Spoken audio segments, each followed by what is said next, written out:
بسم الله والصلاة والسلام على رسول الله أما بعد. This is Hamza the historian, and I am live on Zoom here, and I am about to talk to you about academia versus the secular university.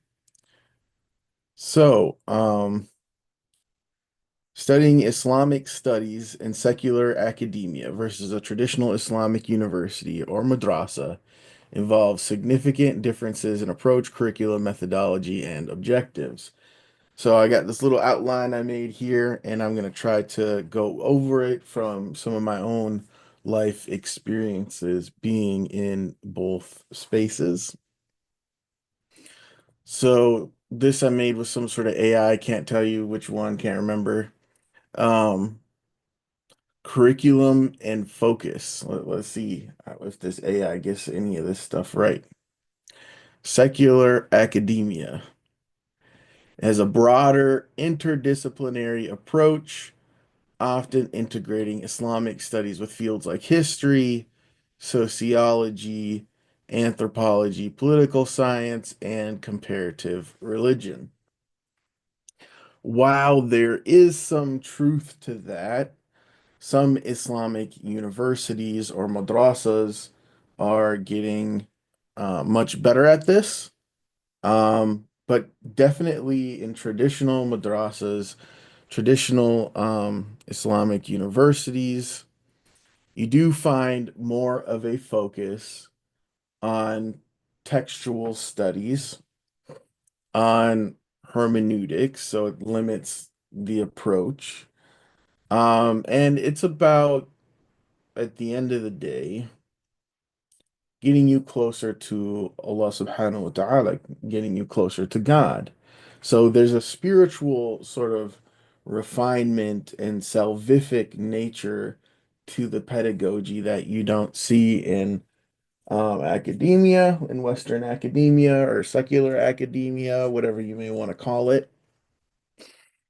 And in a lot of ways, even this binary itself between secular academia and Islamic University is in its way. It's not really it's kind of a false binary. It's hard to say where one begins and where one ends in some ways. And I'll explain all that as we go along. But, you know, the madrasa has changed so much to look like a university. That's why we even have the nomenclature Islamic University. But at the same time, the whole university system allegedly came from the Muslim world and was exported to Europe, and it's based off the madrasa system to begin with. George Makdisi has his very famous book, The Rise of Muslim Colleges or something like that. And, they always say like the oldest still operating university is like al-Azhar or the one, in Morocco and these types of things, right? Um, so trying to come up with, this kind of clear-cut distinction between the two isn't always as easy as it may first seem. Um, at Al-Azhar, for instance, they've had a tradition going back to the 1800s of sending shuyukh and ulama to go to Europe to do masters and PhDs. And so they might get a PhD from like Oxford or Cambridge or Sorbonne or, you know, um, Tübingen, Universität Berlin, and these different kinds of places, and Harvard and Yale and Columbia, and then they go back and they teach at Azhar. That goes back to when Napoleon invaded Egypt in the late 1700s, early 1800s, and Turkey as well during the Ottoman Empire. The Ottoman Empire sent a lot of students over to the West to study different topics. Um, and the Mughal dynasty or empire did as well. The Safavids in Iran did as well. So we actually, the entire time, the Muslim world has been sending over shuyukh, ulama, and other people of knowledge to Europe to do graduate school. So in a way, Islamic traditional madrasa and university education has been intertwined with this sort of Western secular university approach, you know, for at least 200 years, if not longer.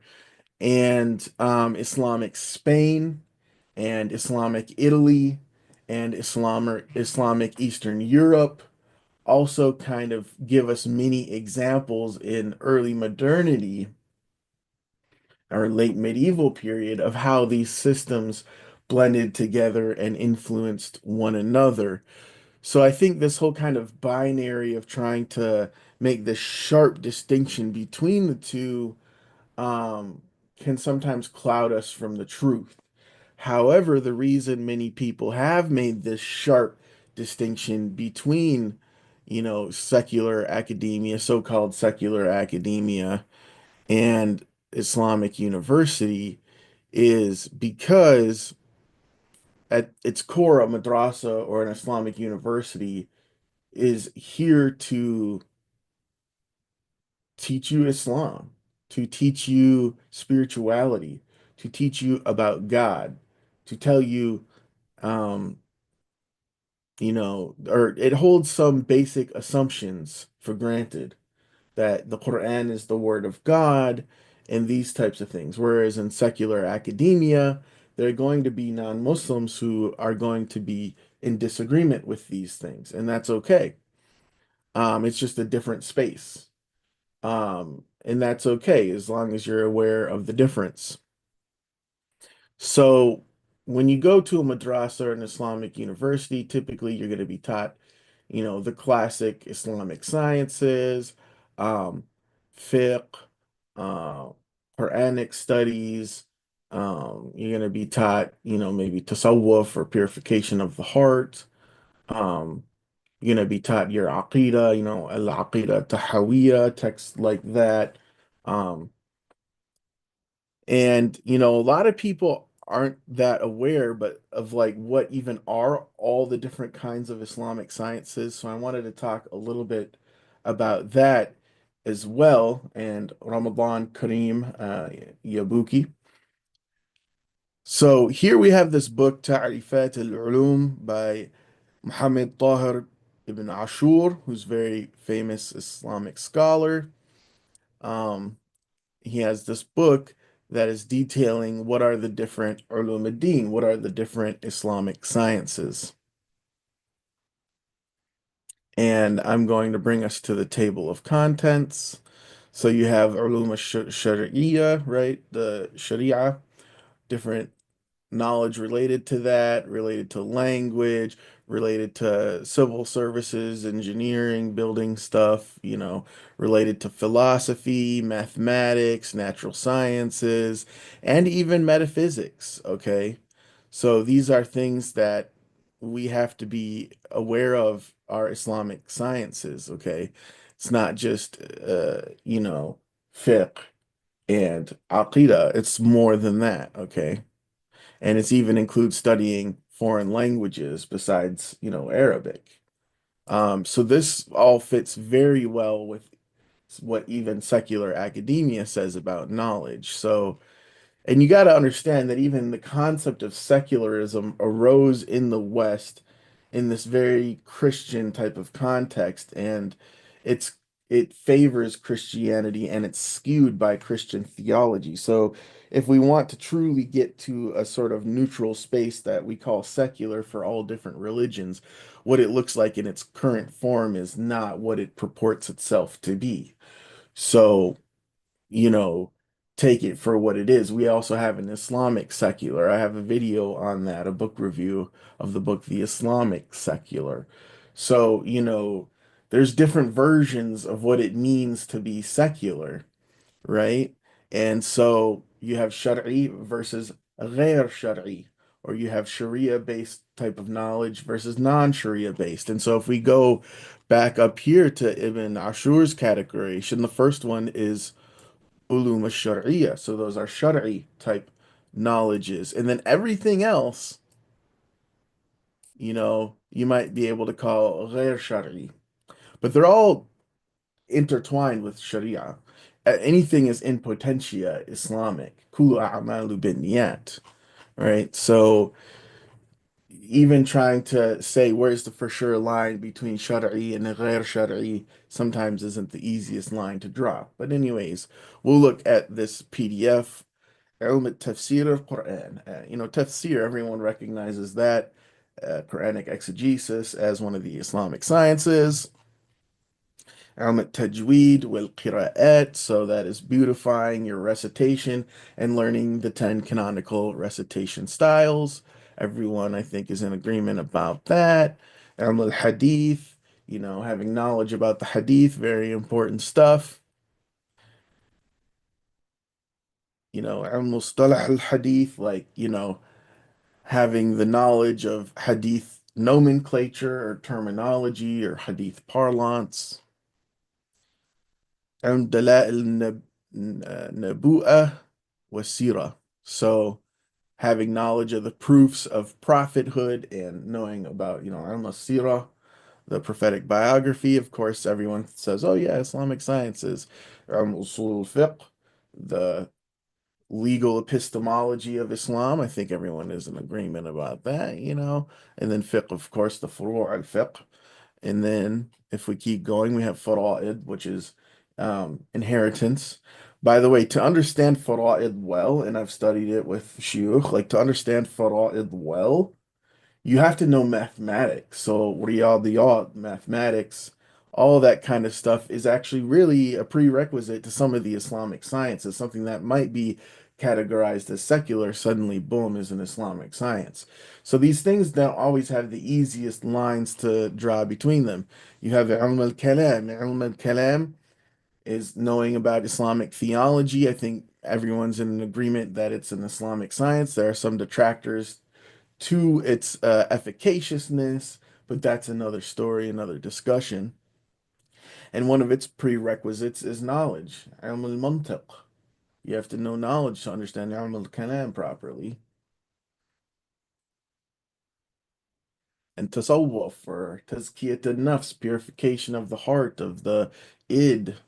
I think everyone is in agreement that that's an Islamic science. Even Salafis know about purification of the heart and manners and these types of things. Often read Madarij al-Salikin and books like that. Matan al-Lugha, so knowing about linguistics and language, etymology, ilm al-Nahu, syntax, sarf, morphology, balagha, rhetoric, al-ma'ani, wal-bayan, wal-badi', badi' meaning linguistic creativity, um, insha, knowing how poetry is composed, نقد الشعر والعروض, so literary criticism, you might call it. But you have to be able to understand how poetry works because poetry is interwoven in all the Islamic sciences. Even the hadith have poems in them, and we have to understand pre-Islamic poetry. Many of the ulama composed books in poetic meter. So this is considered one of the Islamic sciences. It's something that you need to understand and study the Islamic sciences. And look, we arrive at what? Tariq, history, as one of the Islamic sciences. التاريخ علم بتوقيت الحوادث بوقت معين ليعلم مقدار بعدها أو قربها عن زمان الحال أو عن زمان القائم مقام زمان الحال. So history is knowing the dating of events in their specified like time to, to know or to teach, to make known how far something or close something is to our current time, And people like to know this stuff because وقد أراد الناس منه العلم بأنساب تلك الحوادث وعواقبها ليحصل عقداء بها أو اجتناب نظار. So people want to know this stuff because these types of events, we want to know why they happened. What is the reason that they happened so that we can either emulate the good things or avoid the bad things in history? Like, we want to avoid fascism from repeating itself. We want to avoid genocide from repeating itself. We want to avoid the calamities that befell Qawm Lut or Thamud or Ad or, these types of stories we have in our tradition. We want to avoid calamity. We want to avoid hardship. We want to avoid a Great Depression like we had in America.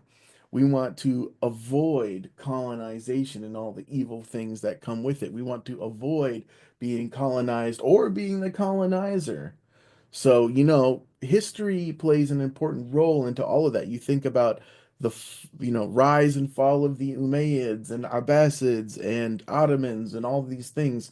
We want to know why. What is it? Ibn Khaldun famously had his theory of Asabiyya, and that nomadic people always come and, take over from weakened sedentary peoples. That was his theory. Um, and Moses, alayhi salam, Nabi Musa, was the first to write down history in the Torah, in the Genesis, all right?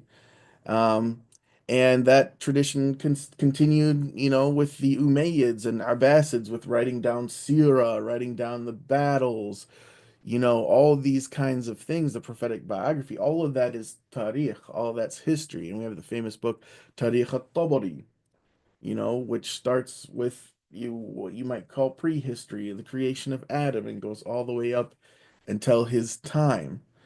So when we talk about, what is the Islamic sciences, I think it's a lot more than people think. Like here we have ilm al-mantiq, logic. Logic is part of the Islamic sciences.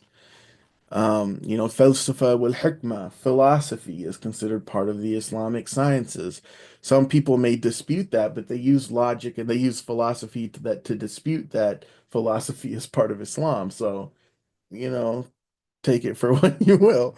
Um, everyone is making arguments and using logic and philosophy to argue from the Quran and Sunnah what Islam is, right? And then, of course, ilm of perfecting, refining character, and ilm al-hisab, knowing mathematics and how to take account, knowing accounting is part of any, society. And we have to learn how to take account of our own souls, like al-Muhasibi said, right? Musiqa is part of the Islamic sciences, believe it or not. I'm not going to get into detail about it, but I, you know, would recommend that you check out what Sheikh Habib Ali Jifri has to say about music and whether it's halal or haram. We have here al-Falaku, so we have astronomy as a part of the Islamic sciences, and the list just goes on, including, engineering and how to build and establish and run cities and villages, right? So we have a whole long list of Islamic sciences here. So, I mean, trying to distinguish between what's an Islamic science and what isn't as simple as it seems. So, some Islamic universities do include a more interdisciplinary approach, engaging Islamic studies with history. History is Islamic studies as far as I'm concerned. Sociology is part of history as far as I'm concerned. Anthropology is also part of history as far as I'm concerned, as well as political science and comparative religion. Comparative religion itself isn't an Islamic science. Al-Nahl wal-Mihl, all these, you got to know the milal, the different uh sects and things out there. So that's already inbuilt. Al-Adyan al-Muqarana, comparative religion is already, I feel, inbuilt into Aqidah. And so, what I think that madrasas and Islamic universities often get wrong, and I've taught in an Islamic university, and I've, of course, been a student from an Islamic university, both undergrad and graduate. they, often could use more sociology, more history, more anthropology and political science, and more comparative religion. It used to be in the medieval period, we were much better at that. Our madrasas and Islamic universities just simply were better at that. And that's why we have figures like Ibn Khaldun and Jarir al-Tabari and these types of things who wrote these great books on these topics, you know. And to say that secular academia focuses more on critical analysis, I would say is just patently false. Muslims at Islamic universities and madrasas are no less critical. It's highly critical. Like I just explained, logic is inherently a part of the Islamic sciences as well as philosophy. So, like many of the Greek classics were translated into Arabic, and many ulama of the past engaged with them and even talk about engaging with them. So, I mean, I don't know, if saying secular academia is more critical. I just don't. In fact, in my experience, it's often less critical and a little more dogmatic than it likes to believe, and than it likes to present itself. Um, Historical context, I will say that definitely secular academia does give more historical context. That is something that Islamic universities and madrasas nowadays are lacking on, and they need to work on. And that's why I made this YouTube channel because I feel like Muslims need to wake up to the historical context of the texts that they study in madrasa, these fiqh texts. When and where was it written, by who, and under what circumstances? Because it helps you to understand the text better. And I believe that's an indigenous part of Islamic epistemology. You hear ulama all the time making like comments on text in their shuruh, their commentaries, their hashia, their hyper commentaries. You see them making comments, giving historical context to the text and explaining this is why this alim said such and such during this time because he was fighting the Mongols, or he was doing this, or he had this attitude because of this historical or political circumstance during his time. So I don't think that that is like some sort of modern Western, you know, way of thinking that's somehow superimposed onto traditional Islamic thinking. No, we used to pay much more attention to historical context than we do now. And that's obvious if you read like any of the big tabaqat type books. That's what the tabaqat books are for, is to give us more historical context to the text that we read. I mean, think of the tarikh books too, like Tarikh al-Tabari. Those are meant to give us historical context to the text that we read. And he often includes texts in his tarikh and then gives the context around them. So I think that we have fallen short, and Western academia has gotten better at that. And oftentimes you'll find non-Muslims that know the historical context of great Islamic texts better than shuyukh and ulama, which is a sad state of affairs. And then it says here that secular academia focuses more on diverse interpretations of Islamic texts and traditions. So this is something that I think secular academia loves to like say, but isn't really that true. In my experience at Islamic University, I never felt like it was so close-minded that I couldn't have my own particular interpretation of a certain text. I felt like they were extremely open-minded in using your own ijtihad, your own reasoning to interpret a text. I never ever was told you can't think this, you can't do this, you can't, it was never ever like that. I feel like I get more censorship inside secular academia, actually, in terms of having diverse interpretations. So I feel like secular academia sells it, like it hypes itself up on this and then doesn't deliver. In fact, yeah, it just feels like there's more censorship. May include studies of Islam in relation to other religions, cultures, and global issues. I mean, at Islamic universities, they do that too. You can do your PhD dissertation in, contemporary issues related to Islam. That's actually quite common. I'm talking about like Nawazil and Hawadith type stuff is really, you know, like fiqh al-waqa'i is like very fiqh al-waqi' is very common type topic. So I don't really understand that one. Sure, they might not be in this secular, maybe colonial, imperial kind of way with like area studies, but definitely you can talk about Islam in relation to other religions, cultures, and global issues. Um, so traditional Islamic University Madrassah here, according to AI, focuses primarily on Islamic sciences such as Quranic exegesis, tafsir, hadith, fiqh, jurisprudence, aqidah, theology, and Arabic language. Yes, that's true, but as I just showed, there's many more other Islamic sciences than those mentioned there. And so there's a lot of things that would be considered secular in secular academia that would not be considered Islamic that Muslims themselves categorize as Islamic sciences.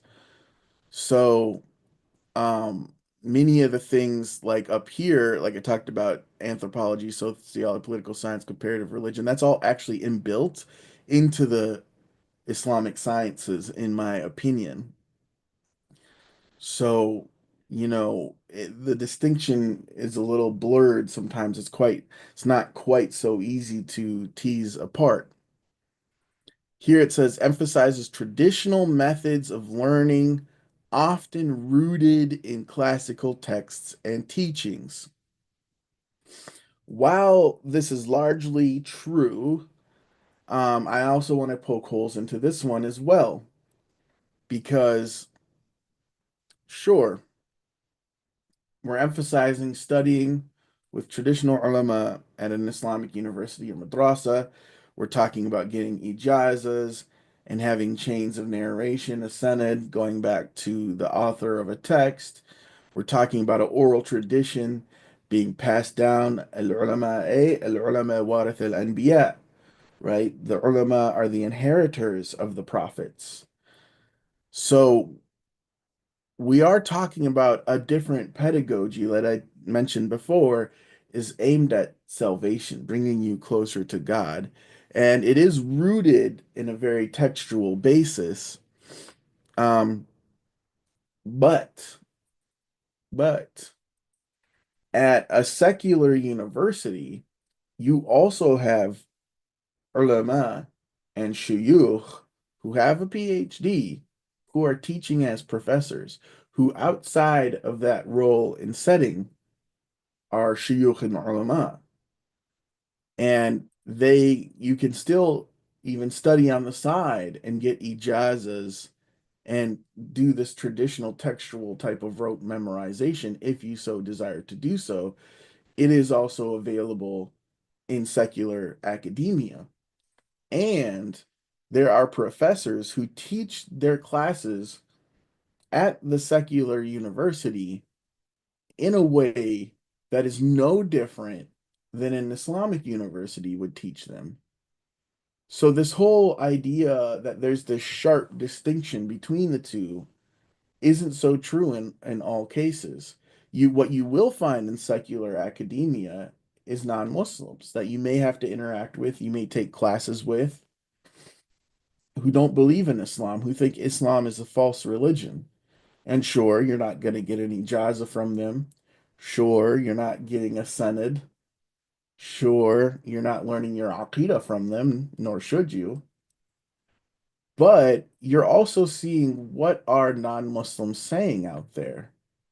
And that will help you to understand Islam in relation to other religions, cultures, and global issues. Okay.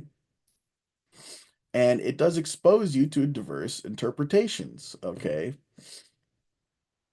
And while they may not be Muslim, they still might know about history, sociology, anthropology, political science, and comparative religion. And you can learn and benefit from that. Um, and they might be very devout religious Christians. They might be a Christian priest. They might be a rabbi. Um, and so you know, it's not like saying, oh, you're learning from some sort of horrible person or some this, there's that, someone who doesn't even believe in God. But there are atheists, and that's okay. And we should be comfortable with engaging with atheists. How else are you ever going to learn how to do da'wah? You might go out and do da'wah at a da'wah booth, and you're sitting there dealing with, numbskull Joe Schmo, who's not all that intellectual, and maybe you're able to convince him to convert to Islam. But not everybody is numbskull Joe Schmo. You're going to run into intelligent people too, and you're going to need to know how to talk to them too. And if you ever want to do any sort of interfaith thing or collaboration with people of different faiths, you're going to want to be able to know how to talk to a priest, how to talk to a pastor, how to talk to a rabbi, how to talk to, someone of the Baha'i faith or what have you, of someone who, is a Hindu leader.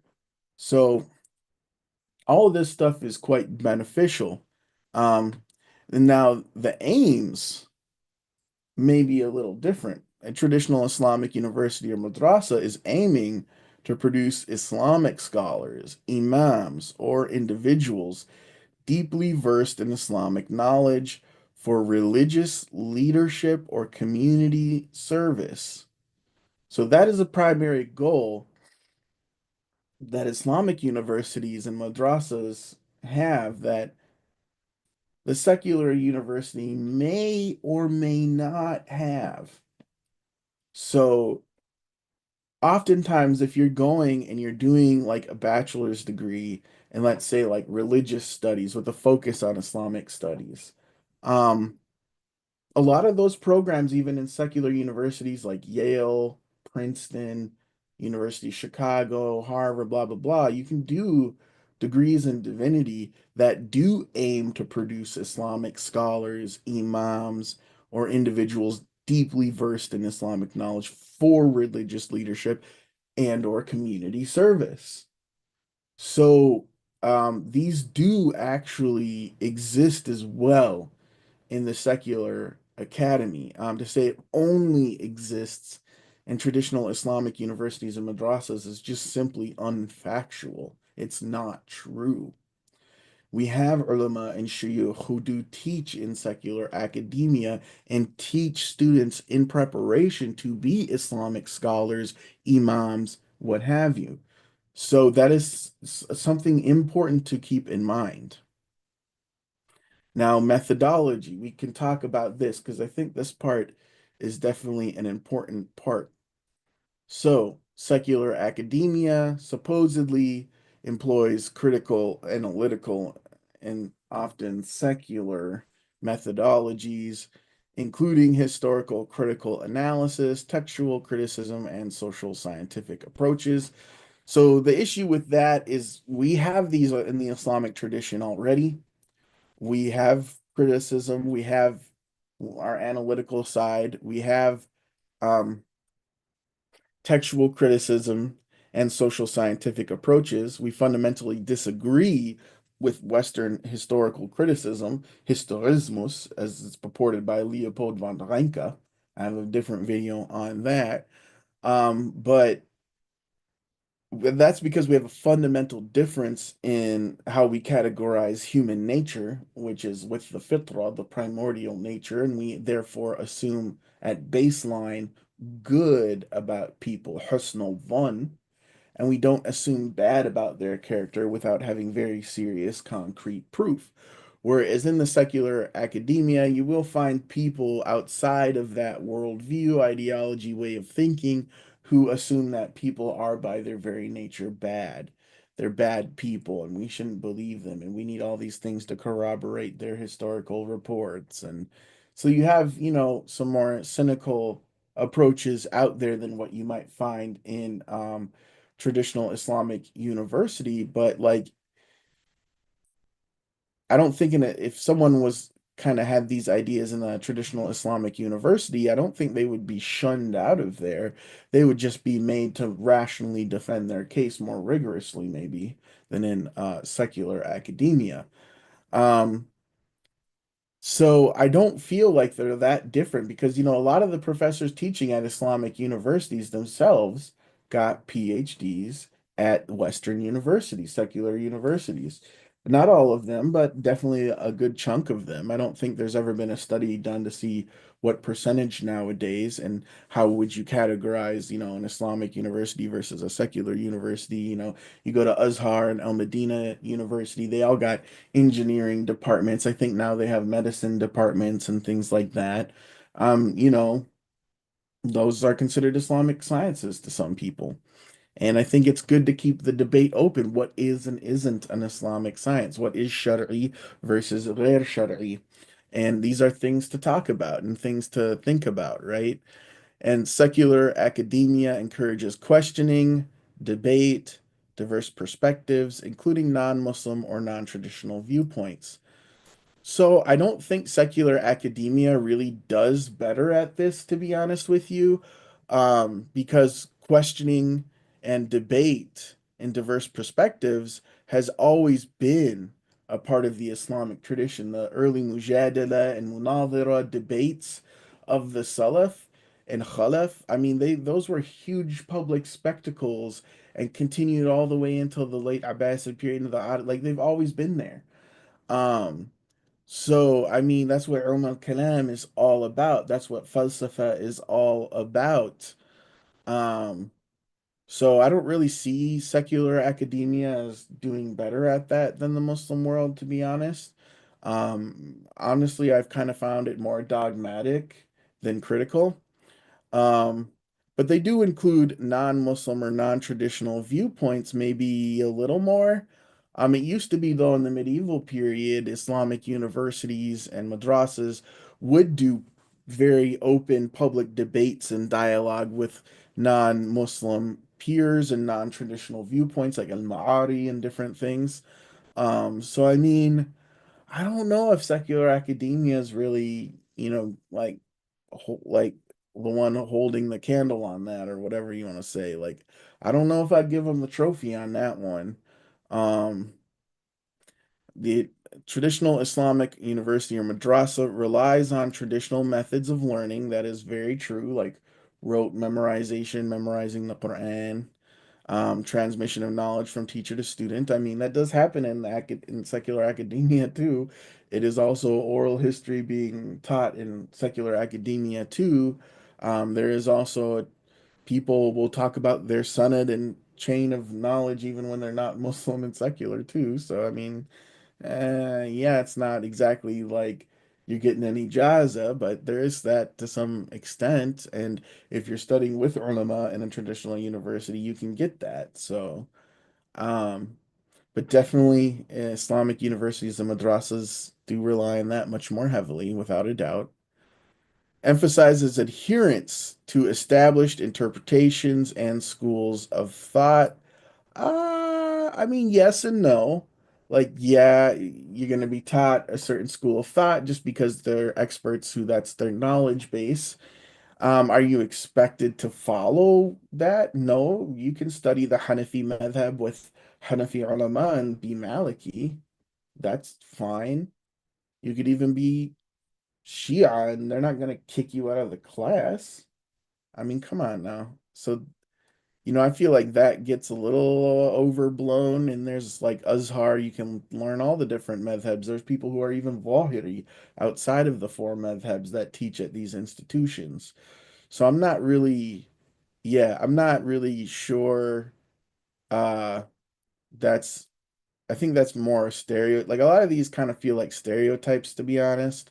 So that's why I kind of want to give my little spin on it. Um, There's less emphasis on critical questioning of foundational texts or doctrines. I don't think that's true at all.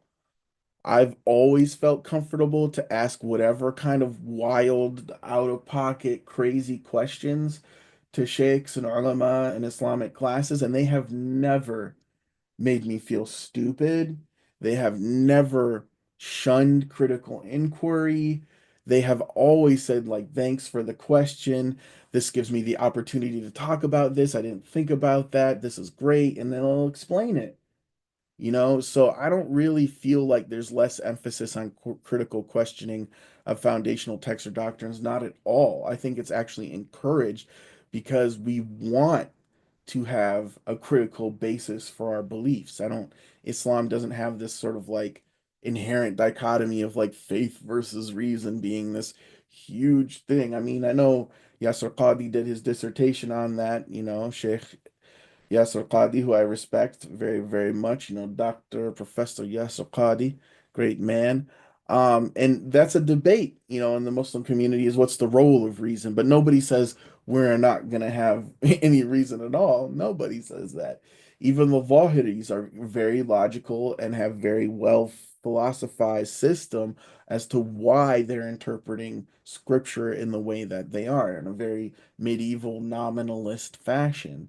It's not just literalism. It's way more sophisticated than literalism. Now, objectives, we're talking about maqasid. Let's talk about them. Secular academia aims to produce scholars, researchers, or professionals who can analyze Islam from an academic, historical, or social perspective. Honestly, I think that Islamic universities, they do aim to produce scholars, researchers, and professionals. Like I said, how they have medicine schools, engineering schools, and even accounting schools and different things. Like they are doing this, and they've been doing that since the medieval period. You can even talk about astronomy at Azhar, like in the medieval times. Like these things have been going on for a long, long time. Ibn Khaldun is proof that we have the historical social perspective. So, I mean, I'm not so sure if secular academia has any kind of monopoly on that. Um, Focusing on understanding Islam as a global phenomenon, its interactions with other cultures, and its role in contemporary societies. Again, don't think secular academia has a monopoly on that at all. Traditional Islamic University and Madrassah aims to produce religious scholars, ulama, imams, or individuals who can guide the Muslim community in matters of faith, law, and practice. Sure, they certainly have a good advantage on that, but again, they don't have the monopoly on it. Secular academia does this too. You can go to divinity school in a secular academy where there you are learning to be a religious scholar. Focuses on preserving and transmitting Islamic tradition and ensuring adherence to religious principles. See, the ensuring adherence, that part is kind of weird to me. I don't know if anyone's got a stick and cane and they're beating you up if you're not doing XYZ. Usually people go to these institutions because they're already like trying to have some religious devotion anyways. So that's kind of like a weird non-issue, you might say. Um, and yeah, there's basic principles to any ideology or thought system, whether it's religion or otherwise. So, I mean, even secular academia is teaching you maybe secular principles that you should adhere to. There's a prescriptivism about it as well. So, I'm not really sure.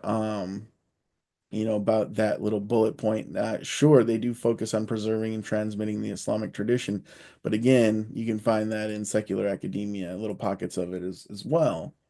Um, Approach to religious texts.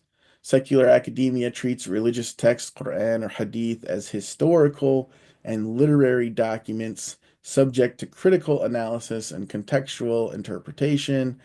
I mean, so do Islamic universities. We have Ilm al-Hadith, Naqd al-Hadith.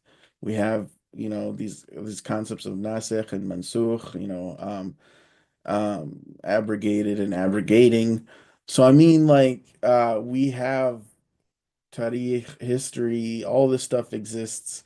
Secular academia does not have a monopoly on it. This has been going on in Islamic universities and madrasas for very long, over 1,000 years. You know what I mean? Like very long time. Um, may explore alternative or non-traditional interpretations of text. That part, it kind of bugs me a little because like Islamic scholars all throughout Islamic history occasionally propose alternative and non-traditional interpretations of texts or go against the mainstream or against the grain maybe of their culture. And that's fine. That's their ijtihad. It may be right, it may be wrong, but I don't feel like in Islam there was you couldn't express such and such opinions. No, they were able to be expressed. I mean, there's political repression throughout different periods and things, but I don't think that was really so has the West, so has secular times. I mean, there's repression. So I don't really find that stuff too convincing. Traditional Islamic universities, madrasas, views religious texts as sacred and authoritative, but again, there are people who teach in the secular academy who have that approach too, because they're teaching religious leaders to be religious leaders in a religious environment.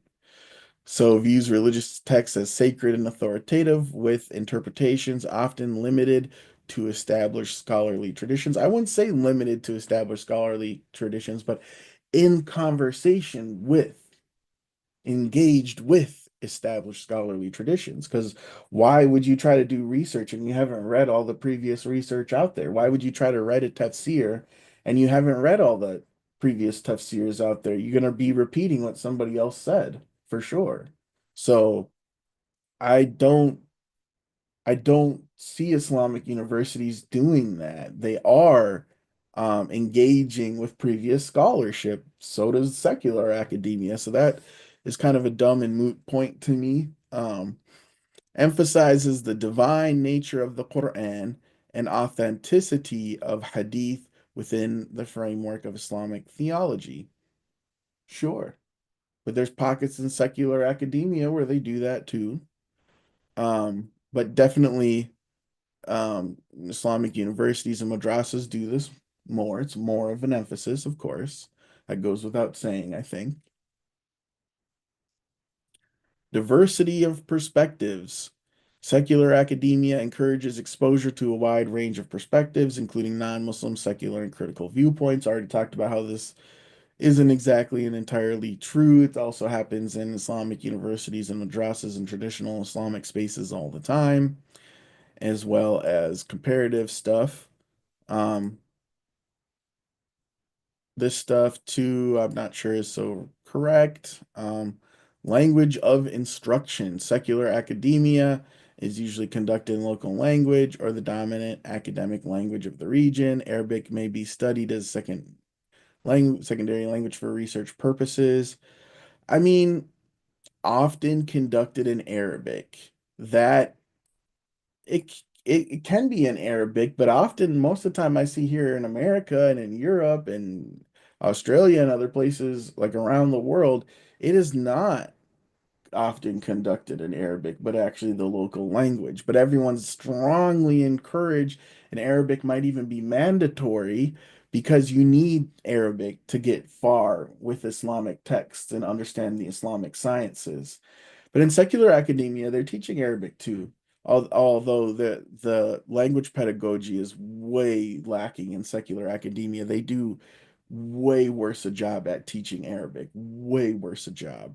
Islamic universities and madrasas are way better at teaching Arabic.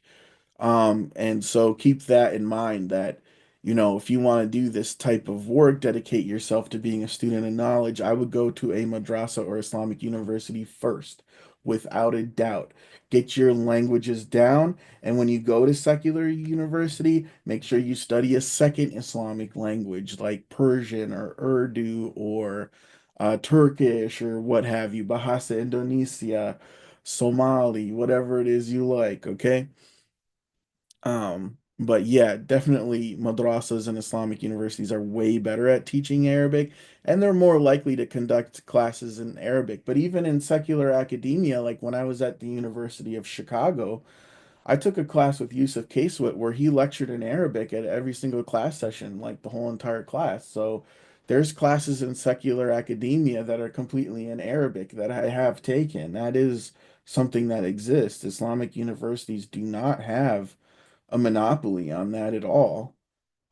So keep that in mind. If you want to go do a master's in Islamic studies, at a secular university, you might be in a class where it's completely in Arabic and you're just gonna have to sink or swim. But I would be fluent in Arabic before you do a master's or PhD in Islamic studies in secular academia. And whatever you got to do that, I would just do it. Whether you got to go sign up at netakalam.com or you got to go make a trip to Egypt and study, in Dunya Masr, get your Arabic up, but you got to do it. You can study at your local masjid. You can reach out to me if you want to pay me to teach you Arabic classes. Um, but yeah, it's a must-have. Institutional environment. Now, this one is fun to talk about. So, secular academia operates within a secular, often multicultural environment with students and faculty from diverse religious and cultural backgrounds. A lot of Islamic universities that I've been to have this same multicultural environment with students from diverse religious and cultural backgrounds. Like, you're going to have converts from all different backgrounds. um, you might not have colleagues of a different religion, like everyone at an Islamic university will likely be Muslim, but I've seen non-Muslims at Islamic universities taking classes all the time. So to say that secular academia has some sort of monopoly on this is a little bit of a laughable joke.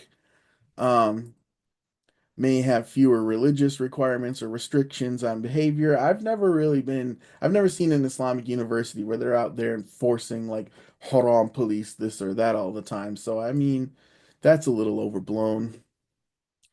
Operates within a religious environment with an emphasis on Islamic ethics, dress codes, and daily practices. I mean, that stuff's just a part of the vibe, baby. It's like I said, it's not really enforced. If you decide not to, you might face some social pressure from people just like confused, but like no one's gonna be out there to like beat you up or something weird.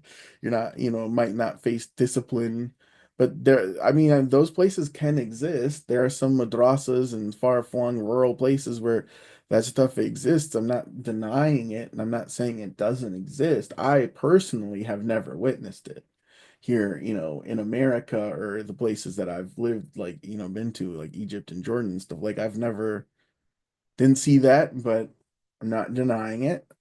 Often segregated by gender and deeply rooted in Islamic cultural norms. Well, yeah, that may be more of an emphasis, but even in secular academia, I've been in classes where it's to teach people in a religious way, to teach religious leaders and things like that. And people just gender segregated because they felt like they wanted to. Um, but I mean, gender segregation is something that's even controversial and disputed in Islam. Not everybody says that gender segregation has to happen in the same way. The fiqh of it is quite disputed. What ikhtilat, bain al-jins, it's like there's difference of opinion about how exactly to do it, what constitute it, what's allowed and not allowed.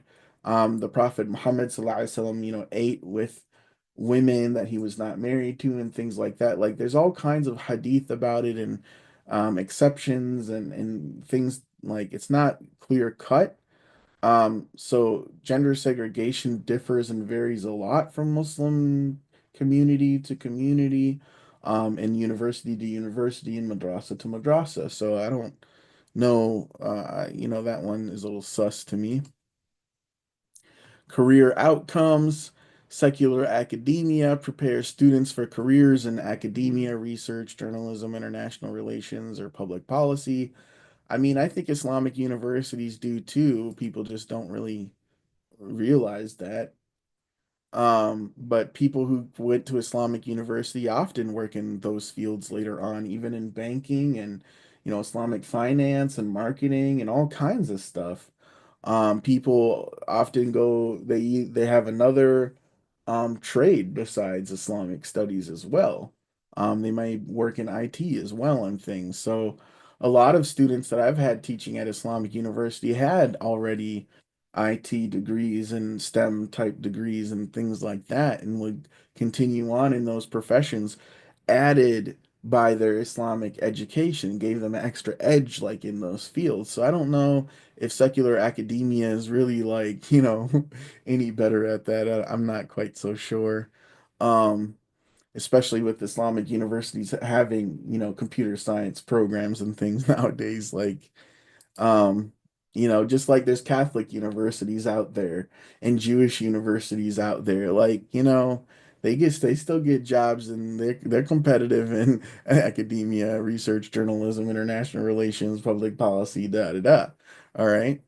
Traditional Islamic universities prepare students for religious leadership roles such as imams, muftis, or teachers in Islamic schools. Yeah, that's true. They do that, but they don't have a monopoly on it. Secular universities do that too, and graduates often serve within Muslim communities or religious institutions.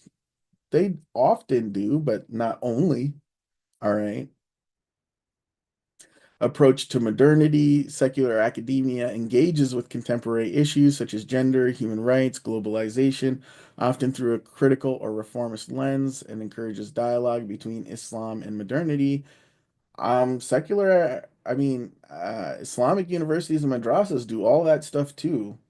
I think it's like whatever AI chat GPT or whatever this was, like it has like all these biases and stereotypes about Muslims and secular academia that really aren't true. I feel like Islamic University does do those things. The one I went to certainly did. Traditional Islamic universities or madrasas may approach modernity cautiously, often seeking to reconcile modern challenges with traditional Islamic teachings. I would agree there is a little cautiousness and trepidation and sometimes reclusiveness. But I feel like that's been changing pretty rapidly in the past 15 years, where that sort of trepidation is going away as we're getting the intellectual tools to really grapple and wrestle with modernity and secularism. Hence, Sherman Jackson's book, The Islamic Secular, which I did a review of and have a video on. Um, that type of stuff is catching on in Islamic universities and madrasas, and they've been contacting me and reaching out to me and doing Zoom meetings with me and stuff to talk about these things. So I don't think that they are really that much behind, but I would say they're a little behind secular academia on that. But it just takes people willing to dedicate the ijtihad, the mental energy and capacity towards it. Less likely to engage in reformist or progressive interpretations. I don't think that's true at all. I think Islamic universities are actually encouraging sort of like reformist or progressive interpretations. What Islamic universities are conservative about is that you do it within an Islamic religious framework, an Islamic indigenous epistemology or way of knowledge, using Islamic proofs, using usul fiqh, using things from within the tradition, and you can take things from outside the traditions, as long as the Islamic epistemology is superimposed over it. I did this interview, with a podcaster that's called Epistemological Warfare. You can Google it, and that's all about that. Is that, what traditional Islamic universities are doing is reformist and progressive interpretations, but from within the tradition. We don't need it superimposed on the outside like intellectual colonization. No thanks. Don't want it. Funding and governance. Secular academia is typically funded and governed by secular institutions such as governments or private universities. This is true. Subject to secular academic standards and accreditation. Well, a lot of Islamic universities, unfortunately, nowadays are as well subject to secular academic standards and accreditation. So that's not really unique to secular academia. Azhar has accreditation that's internationally recognized by secular universities, as well as many other Islamic universities. So I don't know what that's all about. That means that you can talk about Zaytuna University out in California. I mean, Yeah, I don't know about that one. Traditional Islamic universities, madrasas, are often funded by religious organizations, endowments, or donations from the Muslim community. Yes, that's true. They also rely on government grants. They also rely on federal funding, state funding, and city funding. And so it's not that simple. It's really not. And I've been on boards of Islamic institutions. I've been on, in decision-making capacities at Islamic nonprofits and these kinds of things. It's not that simple. There are government, city, grants, state level, county level, all of it, um, governed by religious authorities or scholars with a focus on maintaining Islamic values and traditions. Yes and no.